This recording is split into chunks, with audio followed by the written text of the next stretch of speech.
Hola a todos, quisiera darles un gran saludo a cada uno de ustedes que nos están acompañando en este nuestro segundo programa aquí en Conversemos de las Escrituras. Mi nombre es Francisco Andrade, les doy la bienvenida a todos y también obviamente quisiera presentar a mi amigo y compañero de programa, Josué Gajardo. Josué, oye, un gusto saludarte, qué bueno que estamos juntos otra vez. Un gusto también, estoy muy contento de estar aquí de nuevo en nuestro segundo capítulo del podcast Conversemos de las Escrituras, así que estoy muy contento. Qué bueno, qué bueno.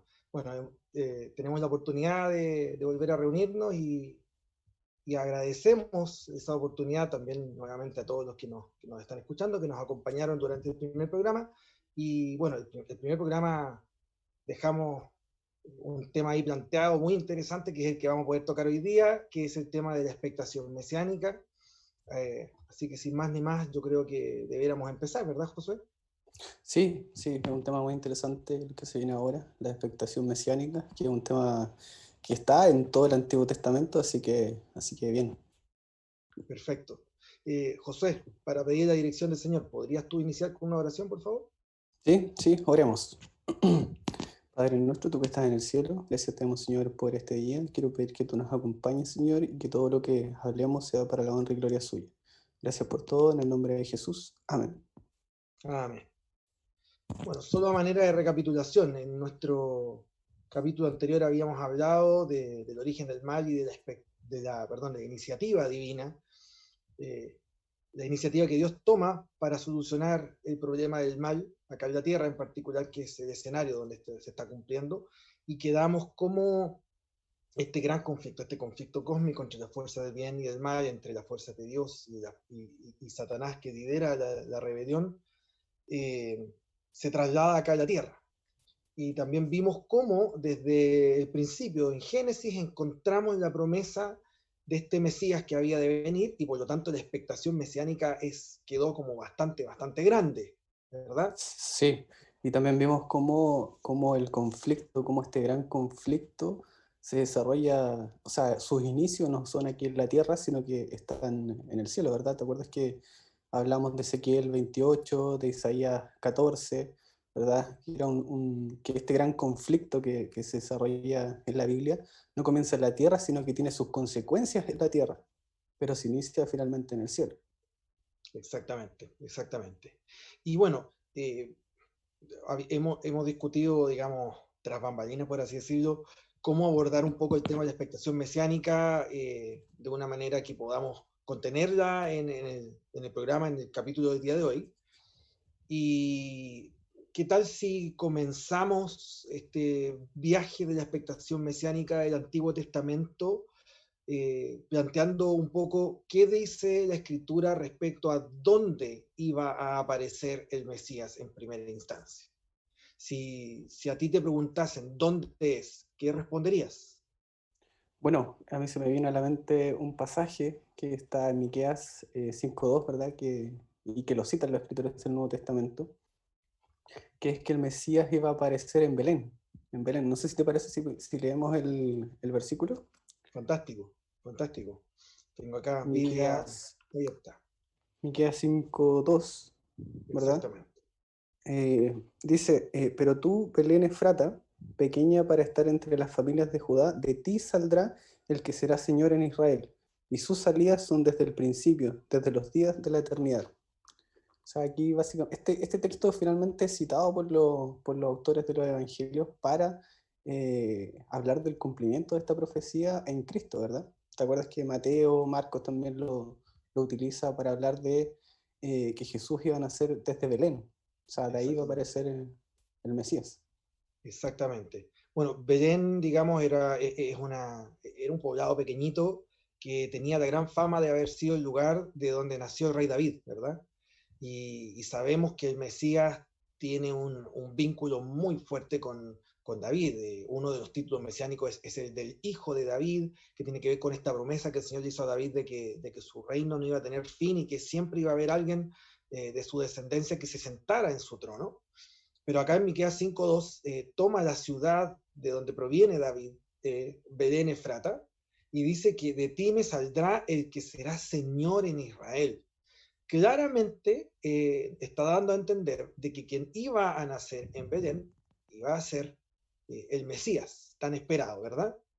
Sí, este Mesías obviamente iba a tener, tenía como las expectativas de ser de que iba a gobernar el pueblo de Israel. Entonces, prácticamente uno lo asocia directamente al tiro con David. O sea, en el Nuevo Testamento podemos ver que la figura davídica, la figura de David, finalmente es la expectativa mesiánica. O sea, cuando se asocia hijo de David, ¿verdad? Podemos encontrar en varios pasajes de los evangelios, cuando dicen hijo de David, esa figura se asocia directamente ¿a quién? A Jesús, obviamente.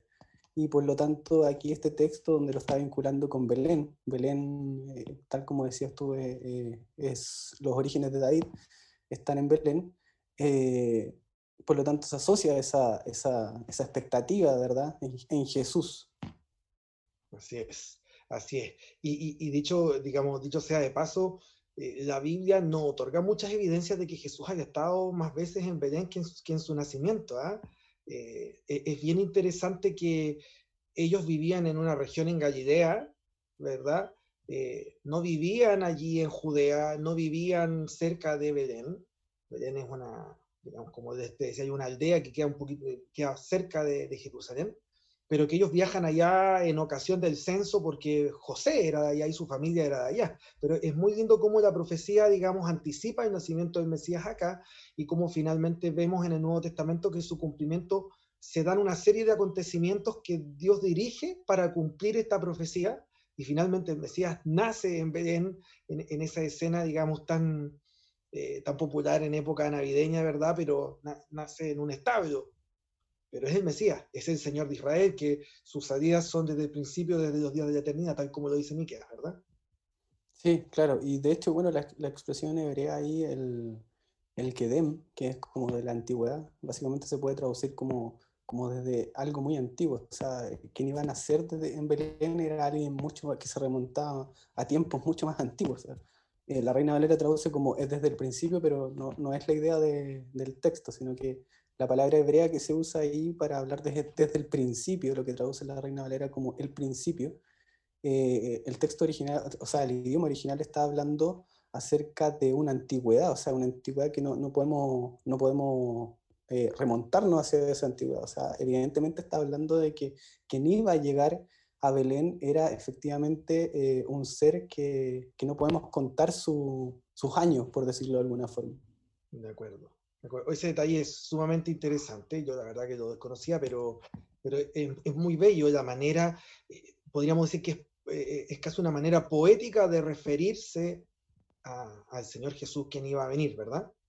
Sí, sí, es muy bueno. Y de hecho, el texto dice, al final, dice, déjame leerlo, dice, desde los días de la eternidad. No, dice, desde el principio, desde los días de la eternidad. Y también, o sea, utiliza esa palabra desde el principio, el Kedem, y después utiliza la otra palabra que es muy conocida, es el Olam. Entonces, asocia la palabra Kedem con Olam, precisamente para hablar como algo intenso, o sea, que realmente es eterno, o sea, sus orígenes son eternos. Esa es la idea del texto.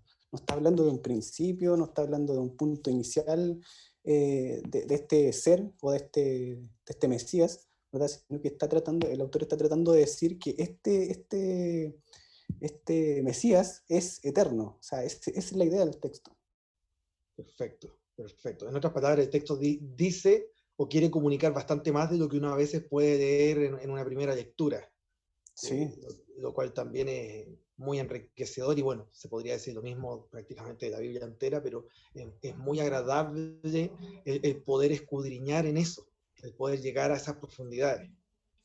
Ahora, tenemos ubicado el dónde. Eh, Tal vez debiésemos dirigirnos ahora a revisar qué dice la Biblia respecto a cómo iba a ser la aparición del Mesías. Profecías mesiánicas en el Antiguo Testamento hay muchas. Alusiones mesiánicas mediante figuras típicas también las hay muchas. Pero sin lugar a dudas, probablemente la más espectacular de todas, lo digo por lo menos a título personal, sea la que se encuentra en Isaías capítulo 53. Entonces yo te quiero invitar que nos vayamos para allá, porque Isaías capítulo 53 es la descripción del siervo sufriente, que es una de las más maravillosas profecías respecto a cómo iba a aparecer y cómo iba a ser tratado el Mesías de Israel. Estoy aquí localizando Sí, Isaías Isaías 53. 53. Esta es una tremenda profecía. Difícilmente pudiéramos abarcarla en los minutos que estamos dedicando, pero hay hartas cosas interesantes aquí que surgen cuando uno lee el texto. Sí, sí. Bueno, evidentemente, tal como dice, o sea, si quisiésemos analizar todo Isaías 53, creo que serían capítulos y capítulos que necesitaríamos para poder analizarlo, pero la idea finalmente es poder entender qué iba a suceder con este Mesías, o sea, qué iba a pasar, cuál era su función principalmente, y la función que tiene este Mesías aparece aquí en Isaías 53. No sé, recuerdas que cuando en tiempos de Jesús, este Mesías era muy mal interpretado, ¿verdad? El Mesías esperaba un Mesías rey, o sea, que iba a liberarnos eh, como las ataduras de Roma, la esclavitud de Roma, ¿verdad? Pero este Exacto. Mesías que aparece aquí en Isaías 53 es un Mesías muy distinto al que los judíos esperaban en el primer siglo. Es muy distinto, o sea, las descripciones que hace aquí son totalmente diferentes a la expectativa mesiánica de un rey, que era lo que ellos esperaban, los judíos esperaban. Exacto. Porque, por ejemplo, cuando nosotros vamos analizando los capítulos de Isaías 53, bueno, en realidad la descripción comienza en Isaías 52, el verso 13, ¿verdad? Y Claro. continúa, se extiende por todo el capítulo 53. Pero es muy interesante que todas las figuras tienen algunos elementos en común. Por ejemplo, está muy latente el elemento del sufrimiento, de cómo este siervo viene a ser objeto de sufrimiento y que su sufrimiento es una de sus características principales. De hecho, nosotros conocemos este texto, esta perícopa, como el siervo sufriente, el canto del siervo sufriente. Hay varios textos, por ejemplo, el verso 14 de Isaías 52 dice que fue desfigurado de los hombres su parecer. Después más adelante, 53.3 dice, despreciado, desechado entre los hombres, varón de dolores, experimentado en quebranto. A mí me llama mucho la atención cuando habla del experimentado en quebranto. O sea, es como, guardando las proporciones, es como que este hombre tuviera un grado académico, hace un doctorado en sufrimiento por todo lo que iba a sufrir. El tema del sufrimiento pega muy, muy, muy fuerte cuando se habla de este Mesías. Sí, bueno, entre paréntesis, esta profecía, los judíos lo interpretaban de muchas maneras. O sea, por ejemplo, esta profecía la interpretaban asociada a Moisés. En partes del Talmud, por ejemplo, lo asocian a Moisés. En otras partes lo asocian con el mismo Israel, o sea, el siervo sufriente que se está describiendo aquí en Isaías se está refiriendo a Moisés. Eso es lo que aparece en algunas partes del Talmud. Sin embargo, hay en un Targum, en el Targum de Jonatán, que fue escrito más o menos al siglo segundo, siglo primero antes de Cristo, este texto, que es un comentario a todos los profetas, o sea, Isaías, Jeremías, Ezequiel, todos los profetas de la Biblia hebrea, y ese comentario, un Targum, es una interpretación. De hecho, Targum significa interpretación. Y, y este texto de Isaías 53, en el Targum de Jonathan, aparece estrictamente relacionado con una figura mesiánica. Y esa figura mesiánica no estaba relacionada, como decíamos anteriormente, con un rey, sino que efectivamente este Mesías es un Mesías que iba a sufrir. Y ese Mesías que iba a sufrir, obviamente después nosotros leemos en Hechos de los Apóstoles, ¿te acuerdas? Que no recuerdo quién era el que estaba leyendo. ¿Te acuerdas tú quién estaba leyendo esta Era profecía? el eunuco que El estaba eunuco, ¿verdad? camino de Jerusalén, exacto. Era esta profecía que estaba leyendo. Entonces, y recuerdas que Felipe le pregunta, ¿entiendes lo que lees? Y Exacto. finalmente esta profecía, de hecho los mismos apóstoles y todos los primeros cristianos asociaron esta profecía con Jesús. O sea, básicamente nosotros lo que estamos haciendo aquí, estamos asumiendo que esta profecía es de Jesús, pero evidentemente sustentada en toda la tradición cristiana, ¿verdad? O sea, esta profecía efectivamente habla de Jesús. Exacto, Era un exactamente. paréntesis, era un paréntesis que... quería ir. Los paréntesis son bastante llenadores Sí. en este podcast. Yo te comentaba el tema del sufrimiento. Ahora, es interesante de que el sufrimiento está asociado con otro concepto, que es el concepto de rechazo. O sea, este siervo viene de parte de Jehová a los hombres y experimenta el rechazo. Por ejemplo, vuelvo atrás, 52:14, fue desfigurado de los hombres su parecer. Después, cuando pasamos al 53, el 2 dice, no hay parecer en él ni hermosura.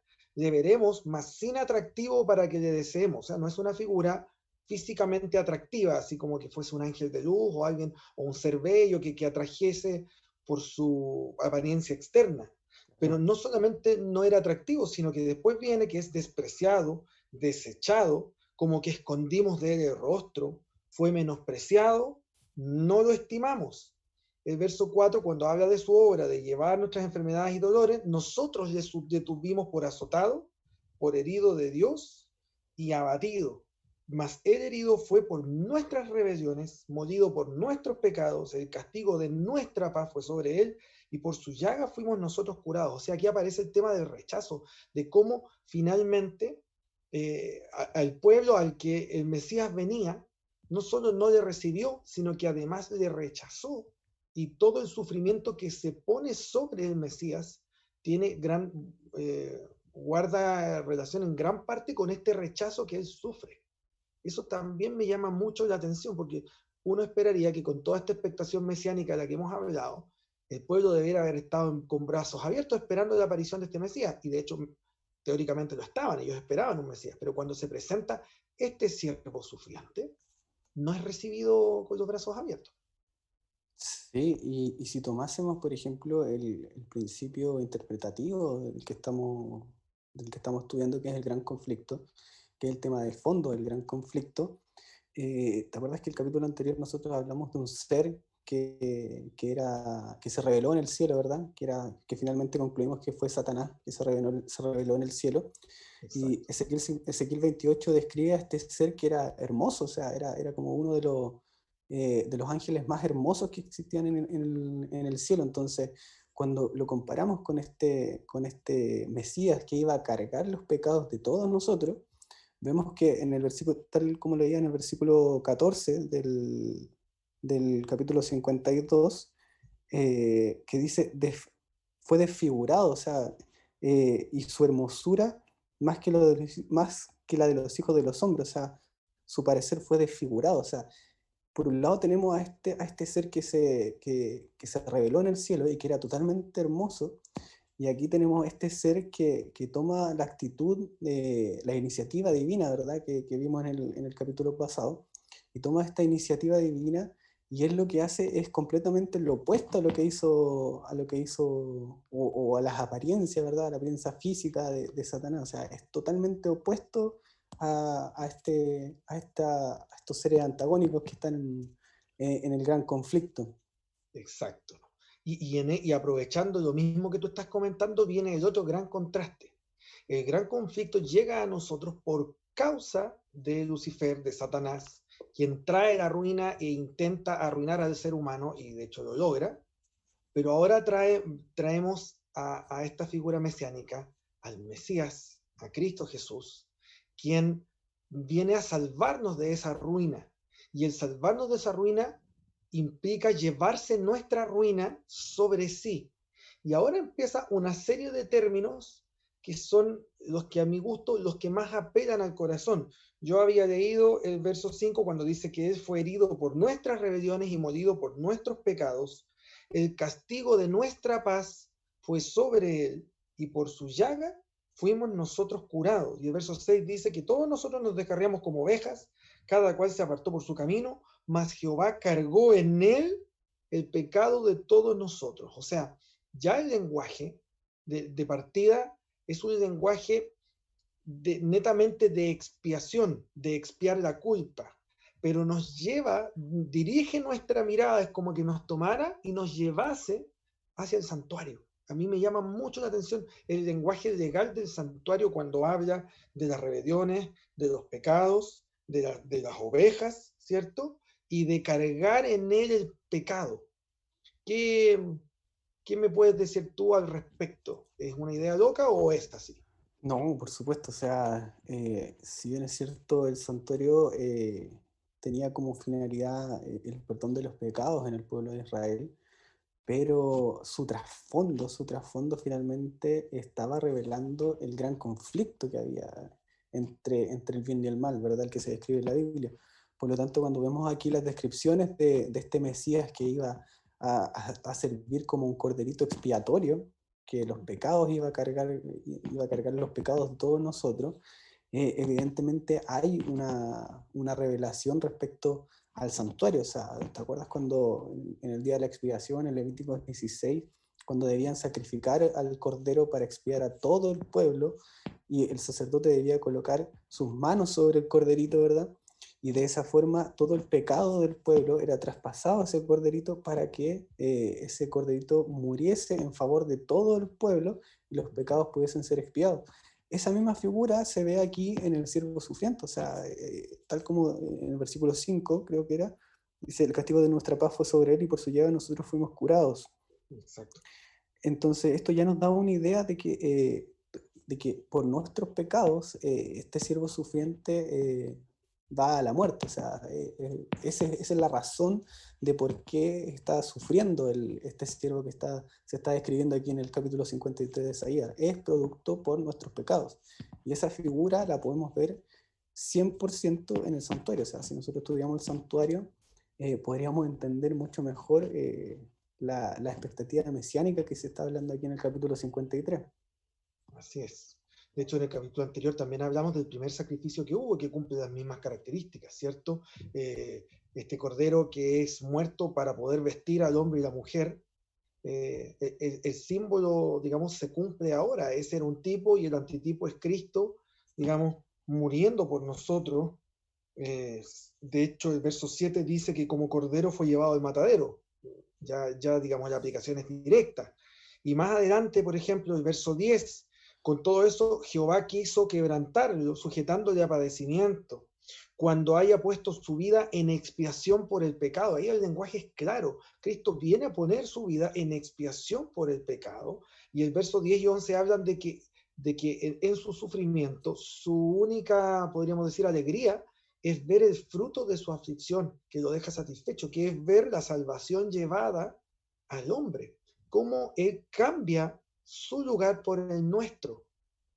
Esto digamos, es un aspecto fantástico, maravilloso. A veces me faltan palabras un poco para definirlo, pero menciona de este Mesías de cómo iba a aparecer, qué es lo que venía a hacer. Sí, aquí podemos ver claramente el concepto que se va a desarrollar o que va a desarrollar Pablo en el Nuevo Testamento, que es el concepto de sustitución o de justificación por la fe, ¿verdad? Que es Exacto. cuando Dios declara justo al pecador por medio del sacrificio expiatorio de Jesucristo. O sea, evidentemente este siervo sufriente, este siervo que se describe aquí en Isaías 53, su finalidad no era sufrir, o sea, fue producto del pecado que sufrió, pero el objetivo principal de este siervo sufriente era la expiación de los pecados. Y por medio de esa expiación de los pecados, después Pablo lo desarrolla más ampliamente, ¿verdad? Que es el concepto de justificación por la fe, que es decir, a partir del sacrificio de Jesús, Dios nos declara justos porque el mismo Isaías, ¿te acuerdas que Isaías dice en otra parte, vuestras justicias son como trapos de inmundicia? Así Entonces, es. nuestra justicia no podemos hacer nada. Entonces, este siervo sufriente toma nuestros pecados, muere por nuestros pecados y finalmente nos declara justos, porque solamente por el sacrificio de Jesús nosotros vamos a poder ser justos ante Dios. De otra forma, de otra manera no se puede. O sea, no hay otra forma. Fantástico, fantástico. Bueno, podríamos quedarnos en este texto, ¿ah? Pero tenía otro texto que quisiera que comentáramos, porque ya ¿Sí? habíamos visto la expectativa mesiánica, dónde iba a aparecer el Mesías, Belén, ¿verdad? Cómo iba a aparecer, como un siervo sufriente, digamos que iba a venir a morir, pero falta un detalle importante. ¿Cuándo? ¿Será que la Biblia menciona cuándo iba a aparecer ese Mesías con esa obra? ¿Y será que lo menciona realizando lo mismo que hemos visto? y allí entra otro texto. Yo creo que tú sabes a qué texto me estoy refiriendo. Efectivamente, estamos refiriendo a Daniel 9, del Daniel 24 al capítulo 9. 27. No nos podía faltar Daniel en esta conversación. Daniel Daniel capítulo describe, 9. Daniel describe el cuándo iba a aparecer este Mesías. Exacto. Esta es la que nosotros conocemos como la profecía de las 70 semanas, ¿cierto?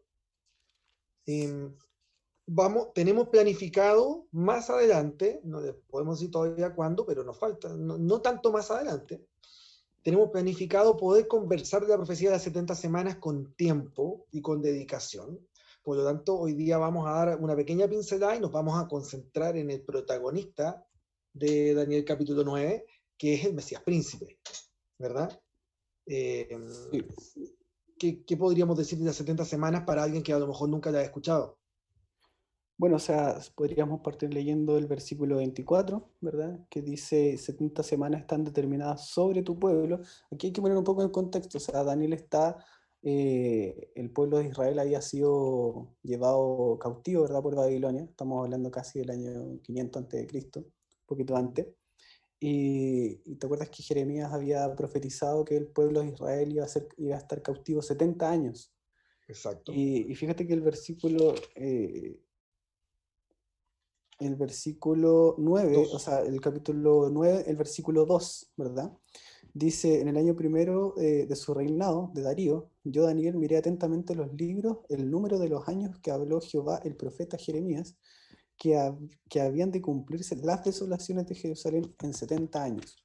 O sea, Jeremías había profetizado que el pueblo de Israel iba a estar 70 años cautivo.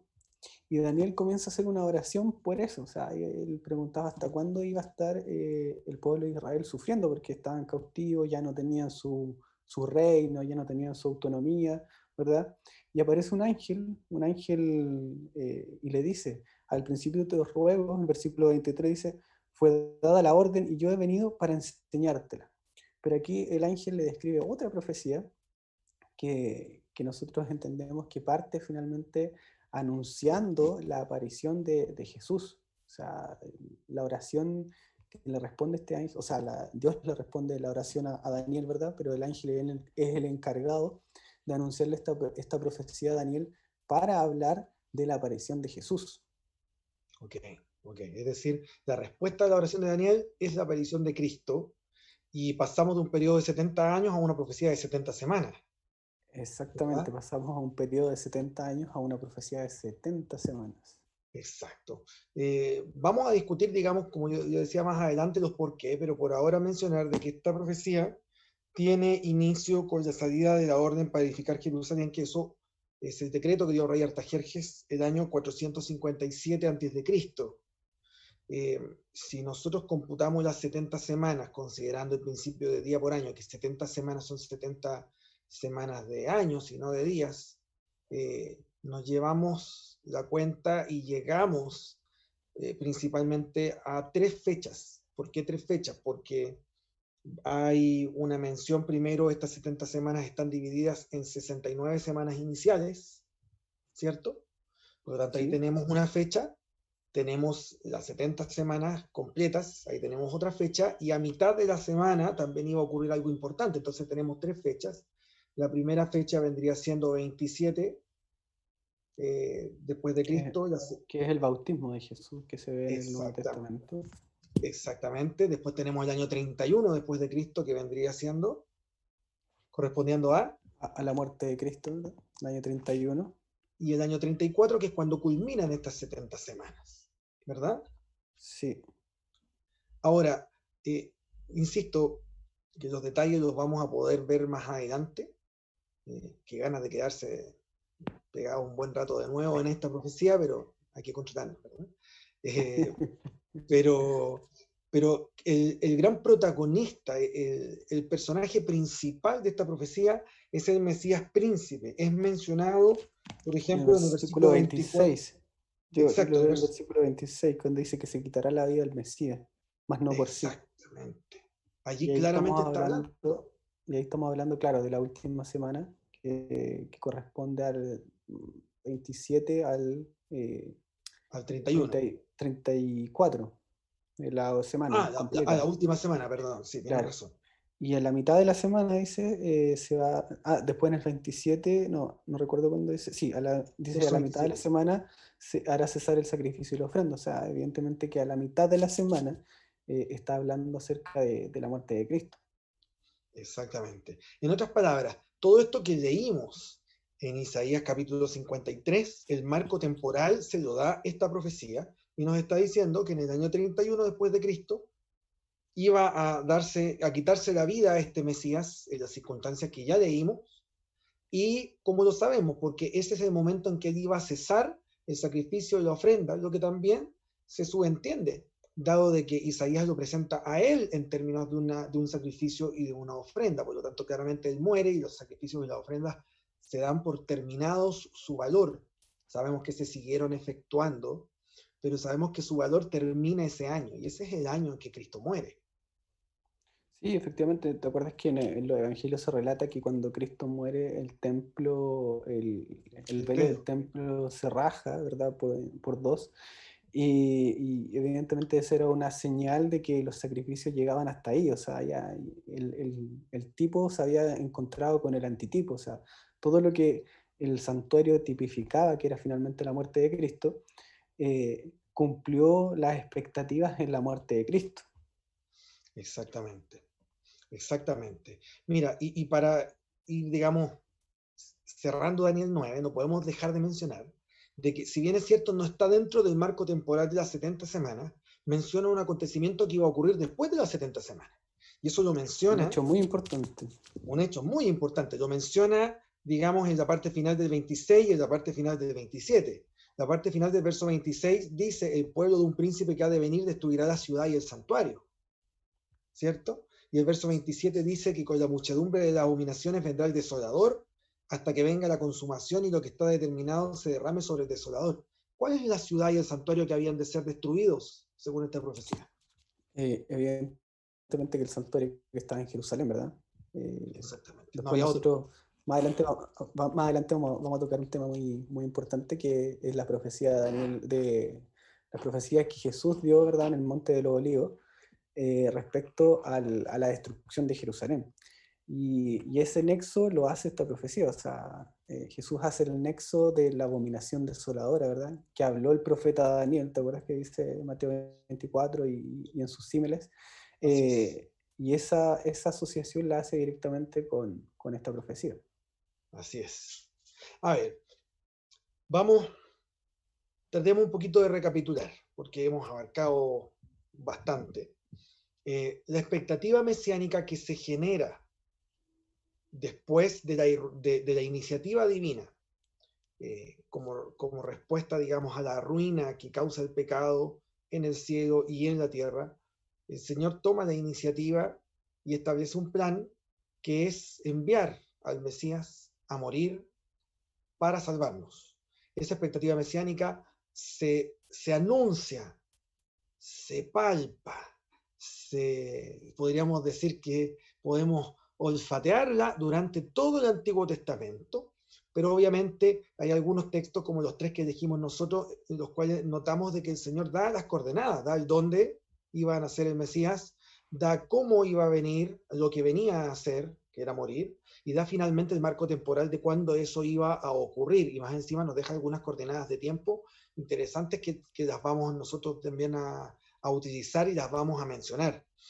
Y por lo tanto la expectativa mesiánica llega hasta que Cristo viene, y Cristo viene y cumple con esa expectativa mesiánica, finalmente muriendo en nuestro lugar. No olvidemos el detalle, gran detalle importante de que el tercer día Cristo resucita, 40 días después el Señor sube a los cielos. Pero, y ya que hemos resuelto eso, mi punto es el siguiente: ¿el gran conflicto terminó con la muerte de Cristo? No, evidentemente que no. Yo creo que aquí hay que puntualizar un poquito, cuando hablamos de expectación mesiánica, estamos hablando de la espera de un Mesías. Básicamente, eso es lo que estamos hablando. Y existen profecías mesiánicas, ¿verdad?, que hablan de la venida de este Mesías. pero tal como decía, prácticamente todo el Antiguo Testamento es una expectación mesiánica. O sea, si bien es cierto, podemos encontrar profecías mesiánicas, ¿verdad? Por ejemplo, la bendición de Jacob, la profecía de Balaam, etc. Y podríamos seguir listando, pero finalmente la expectación mesiánica se ve en todo el Antiguo Testamento. O sea, todo el Antiguo Testamento esperaba la venida de un Mesías. Y claro, evidentemente aquí podemos ver que Cristo cumple esa expectación, pero dentro del marco de este gran conflicto, dentro del marco del gran conflicto, se ganó la batalla, pero no se ganó la guerra. O sea, este gran conflicto sigue todavía, y finalmente nosotros esperamos la segunda venida, que finalmente ahí terminará este gran conflicto. Y ese anuncio de la segunda venida la podemos ver, tal como te decía, de hecho Cristo mismo lo dijo en Mateo 24 y sus paralelos, ¿verdad? Y que es una profecía que nosotros vamos a abarcar el siguiente capítulo, ¿cierto?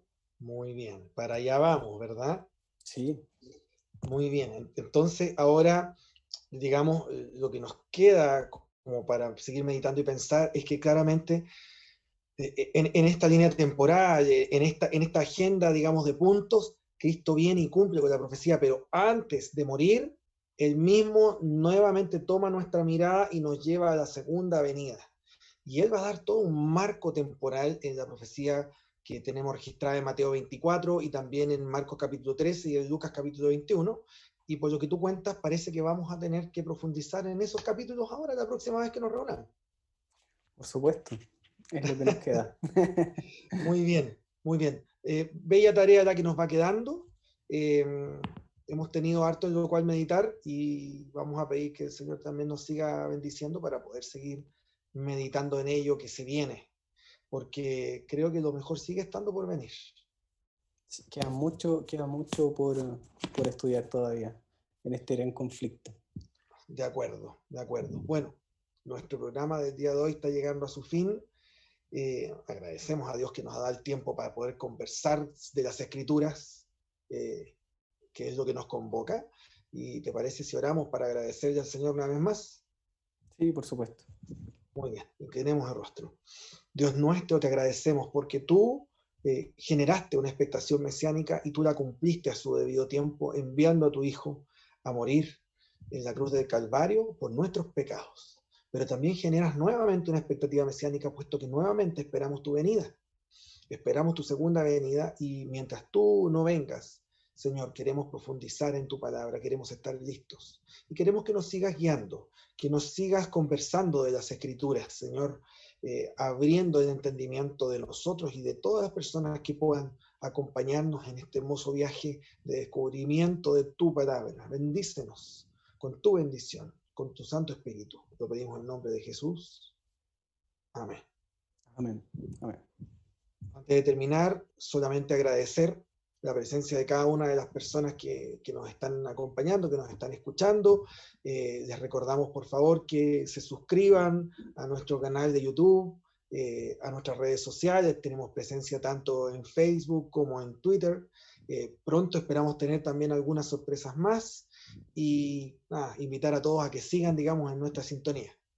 También opino lo mismo, extender la invitación a todos a dejar sus likes, a compartir estos podcasts y que nos sigan acompañando, o sea, que también sea de beneficio para todos. Josué, nos queda tarea, pero hasta ahora ha sido un gusto y una bendición. Que Dios te guarde y te bendiga. Bendiciones.